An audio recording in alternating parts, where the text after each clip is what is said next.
परवेज़ मुशर्रफ साहब के दौर में बसंत पे पाबंदी के हवाले से ये मामला चला था और इसकी भी एक बैकग्राउंड थी। फिर आपने वो जो मौलवियों की बात की ना, तो मुझे मौलवियों की बात कर लेने दें। एनलाइटेंड मॉडरेशन परवेज़ मुशर्रफ का एजेंडा था।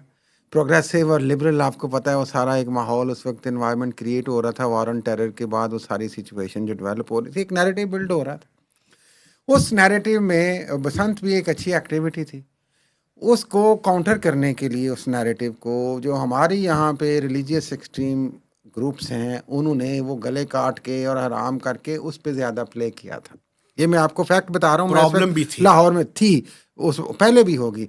उसकी बात वही है, उसके चीज़ था कि एसओपीज़ को फॉलो किया जाता, लेकिन वो गले कटने को प्ले करके झंडा पीछे ये था कि ये सारी एक्टिविटी जो है वो बंद की जाए, और वो कामयाबी से होती रही। वैसे पीटीआई ने भी अपने दौर में कोशिश की थी, लेकिन फिर यही प्रोपेगेंडा आगे आ गया, वो नहीं कर सके।